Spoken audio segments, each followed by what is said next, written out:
There's a gentleman on the phone that's joining us this morning on our program, and he hasn't been on the air with us in quite a while.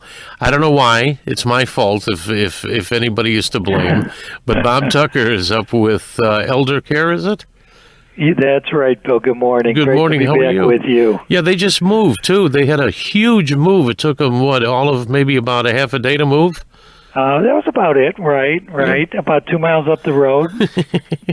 But there's some bigger space, so we're pleased about that. Yeah, we'll talk about it, why the bigger space is needed in a little bit. We want to touch on a subject that seems to come up more and more as the boomers are getting older, and as the people who survived through the Depression era are, at that very critical stage of their lives when they're into their 80s and into their 90s and that. And one of the questions that I always wonder is, what is the difference between living in a controlled adult residential center? They call them so many different things today. You want to be careful how you refer to it, as opposed to home care. What is the biggest difference, other than the fact that the residential community can wipe you out in 6 months, cost-wise? Well, the senior care communities. There's more and more of those being built literally every day. It's really been an amazing trend as they're anticipating the increased needs with the baby boom generation aging. And just the general overall aging of our population. Some people that moving into one of these senior care communities can be very helpful to them. Particularly if they're very social and they're at a stage where they would enjoy being with other seniors, sharing life stories with others that they can relate to. So for some people, it really is a very viable alternative. It's not inexpensive. There's independent senior living where in a lot of cases they do offer certain auxiliary services that can be paid for in an additional fashion. There are memory care specific units which will take someone at more the initial stages, but not the final stages of care. If someone really is very debilitated by the dementia, whatever form it may be, and there they would need to go into what's called a skilled nursing facility. And that, of course, is the most expensive typically, and provides the highest level of care. So when people really are impaired, that may be the only option that they have. It's interesting to note that every study that they do, 90% of seniors want to age in place, age in their home. And many people can, and it's a good alternative for many people, for most people, I would say. And there's companies like mine out there, like Senior Helpers, that can provide well-trained, caring caregivers that have been very well screened and trained to be able to provide one-on-one assistance. So that's one of the biggest differences right there, that if someone's in their home with a one-on-one caregiver, they're going to have one-on-one assistance, whereas in any community, of course, it's more going to be group assistance. What about you get the senior who would like to have the ability to stay in their home, but they have this feeling they don't want a stranger in their house? How do you deal with something like that? It's a very legitimate concern. And, one of the great things about what is happening in our field, about 7 years ago, the state of Illinois, for the first time ever, enacted some regulations. So licensed, bonded, insured agencies like mine, and there's many others, in our community today, are out there. We're required to screen the caregivers. And some of us go far beyond what the state even requires, which includes a fingerprint check with the Illinois State Police. We require that plus a lot of additional background screening checks, and they also require certain training protocols. And again, some of the better agencies that are out there will require more than the state even requires. So, it's a lot different than sort of the wild, wild west Sure. in the not too distant past, where you just never knew who you were bringing into your home and if it was going to be a safe, productive situation. What about a situation where that is all well and good, and you find the family finds somebody like your organization, your agency, and the senior just does. They say, "Well, I don't want to have somebody in my house because all they do is sit there." That they don't do anything, and I'm paying for them not doing anything, and I don't want them sitting there because they think they're looking at me and all the rest of this stuff. Right. Well, the first thing is all of the good agencies go through a pretty exhaustive care plan development where they look at all of the needs of each individual. And there's no cookie cutter in our industry, at least with the good agencies. Everyone's situation in terms of their physical health, their mental health, their family support system, their physical environment that they're living in can vary dramatically, of course. So the first thing to do is figure out really how many hours of help does someone need. And, most of the agencies are quite flexible in terms of having very short shifts of care to, if needed, 24-hour-a-day, 7-day-a-week care. So we try and figure that out first and foremost. But the agencies that are in the field will offer typically over 50 different types of services. So really? Yeah. There's pretty much something for someone to do most of their waking hours, other than some break time, which of course everyone needs. Sure. But they typically can do housekeeping, they can do the laundry, they can run errands, they can help send out birthday gifts and cards to family members. They can work on a scrapbook. They can do all kinds of activities.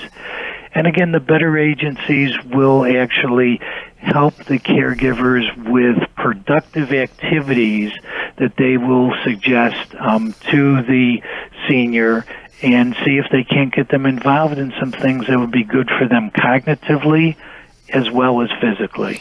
Yeah, and the nice thing about it is it's flexible enough where it can be from what you were saying earlier on, 3-4 hours a day to 24-hour care, or the recording said it when I was waiting on hold for you, said something like that. And it makes sense because a lot of times if a senior is still independent but faces like loneliness, that would be ideal because they know they could count on that one person coming in and at least spending part of the day with them. Exactly, and we have several clients where that's the case, and in some situations we're actually, people are afraid they're going to lose their independence. Right. Well, in fact, it's the opposite. What we're really trying to do is help someone maintain their independence for as long as humanly possible. Sure. So we have clients that basically will go, we'll pick them up at their home, we might take them to an exercise class, to a seminar, sure. Doctor, to the senior center, the doctor, yeah. Whatever they need or would enjoy doing, so that we're helping keep them independent, even if they may have some minor problem that keeps them from driving as they age. What about the cost, the difference between having a service like what you provide, with the partial day and, not 24/7? What's is there a huge difference in the cost? Well, depending on how many hours of care someone needs. Right. If it's not a lot of hours, there is a huge difference in cost. However, if they do need 24-hour-a-day care, it's going to be costly, as it would be in moving into any senior, community. Sure. Typically not as costly, but it can be if someone really needs 24/7 care. Mm-hmm. Okay, that's I mean, these are questions that I've heard over a period of time, and quite frankly, these are questions I've had too, because I have a mom who's getting older, and her big fear is not being able to drive anymore. What am I going to do? Is what she You're said. going to call me, Bill. That's what I said. I says, I've got a gentleman that can help you out, and you can stay in your house and everything, so, and I think that's what would make her most comfortable if she could stay there, because she was talking, I'm in town, and she was talking to me the other day, and she says, to go somewhere else would be really hard, because this is all I've known. We figured it out. It's going to be 50 years this December that she's in the house that she lives in. And you know what? For somebody who's getting older, even if they don't have Alzheimer's disease, but they have some form of memory loss, it's a hard thing to adjust to new surroundings and everything. Change is hard for all of us. Yeah, that's and for sure. particularly for seniors. Yeah, that's for sure, because they get that comfort zone. They're in their comfort element. Now, I mentioned Alzheimer's. You guys are, am I correct in saying, a regional center for Alzheimer's Association of America?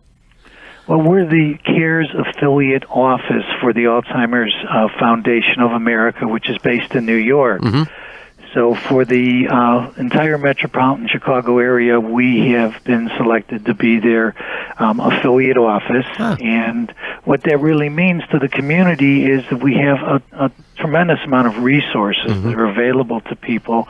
It's all provided at no cost. So we're really happy to talk with anyone, have them visit our office, where we have a dedicated library of materials that's actually dedicated to my father, mm-hmm. who had Alzheimer's disease. Oh. And so many materials, DVDs, articles, newsletters, magazines that are available absolutely free to anyone that would like to learn more about how to help a loved one. Yeah, and that is important. Education is the best key. As a family, you sit down together. Some of the family members will read the articles, the magazines, the stories that are out there, and then they can take a look at the loved one that they have and say, I'm starting to see this happen. So, maybe it's time to consider getting some type of health or getting some kind of help in their family situations and that. Bob, you guys have been in business for quite a while, haven't you? Right. Well, Senior Helpers has been around for 14 years. Right. And my office, owned here by my wife and myself, has been in business coming up to 7 years now. Right. If somebody's going to pay through insurance, this is another question that's come up. What is it? Is it a prepay that you pay and then the participant or the client collects from insurance, or do all agencies work differently? Well, there are a few different models that agencies use. The one that's most prevalent is where you would be billed directly by the agency, and you would be expected to pay the agency directly. Mm-hmm. In the meantime, the agency is funneling all of the paperwork needed up to the insurance mm-hmm. company mm-hmm. so that they have the documentation they need to be able to expediently write checks and send them off to the family. Right. And long-term care insurance will typically, although not in all cases, will typically cover at least a portion of the care for our services. Did you see my script or something? Because that was going to be the next question I was going to ask you. That. What's new as far as Alzheimer's research? Well, there's one study that's very interesting that I'm excited about, although it's only in we're working with mice stage right now. That being said, with mice, it has really made a big difference in the initial research that they've done, where they're using sound waves into the brain of the mice, and they're actually breaking up the plaques and tangles that are so typical in most forms of dementia. Mm-hmm. And they're actually seeing these mice acting as if they were quite a bit younger than they were previously. Oh, no kidding. So is it applicable to humans? Of course, we're many stages and years away from those tests being completed. But, from the pharmacological standpoint right now, there's several things in play, but nothing that I could say is far enough along that I'm excited about the hope of losing a lot of my clients because we finally figured how to deal with these diseases. How about holistic approaches? Do you see that in do a lot of families talk about a holistic approach to dealing with dementia and senility, and hopefully by the time it's gotten to the stage of Alzheimer's disease, they've realized that, they need more help than what they get. Yeah, I don't know that there's much going on in holistic medicine in that regard, but the thing that I'm seeing, and I was just reading an article in the last few days in Geriatric Medicine magazine, where it was talking about how important, because we don't have pharmacological solutions to these diseases, or even things that can make a tremendous difference with people and help them recover, because we don't have anything like that, then helping people through their behaviors that can become very unusual and very difficult to deal with, helping communicate more effectively with people, the day-to-day activities, and this is a big focus for the Alzheimer's Foundation as well, is helping all of us understand all the techniques that we have been developing quite successfully, actually, in working with our loved ones that are suffering through this. Sure. And we have a program called the Senior GEMS program, developed by one of the top occupational therapists dealing with dementia in the country today, and she has come up with a wonderful program that helps family members determine what level their loved one is at, and then provides, based on the level that they're at, a whole wealth of information about here's how you communicate best with people at this stage, here's the things you do, the things you don't do, here's activities that they might enjoy, and here's the physical environment that is going to be safest and easiest for them to exist in. And it's very well put together, and we're happy to share that information with people that are facing this stage with their loved ones. Can they call you or email you to, do you have copies of it available, or is it something that you would share on the telephone with someone or email? Well, we could do all of the above, of course, and we do also have a DVD that we can send out at no cost to people. That's wonderfully well put together to help all of us understand what's going on and how better to deal with it, as well as some hard copy materials that we can send to people that, again, most families will find very helpful. Terrific. What is the telephone number that they can reach senior helpers at? It's 847-564-7500. Okay. And there'll be a live person that will come on 24 hours a day, 7 days a week, to take whatever requests might come in, and we're happy to try and help. No, come on, you don't just still do that. It's the courtesy of doing something like that, We have become such a society where we don't talk to anybody anymore. It's our machines that talk to one another, Right. Well, listen, thanks for being on the program. I really enjoyed it. And hopefully, folks will give you a call, find out more about that booklet and the program that you said that you have available, and just find out about what your agency does. And maybe you can help you talk some people into deciding which is the best way for them to go. We're happy to do that, Bill. That's Bob Tucker with Senior Helpers. Give that number one more time before I let you go. All right, it's 847-564-7500. Our program's The Beacon. We'll be back with more after this.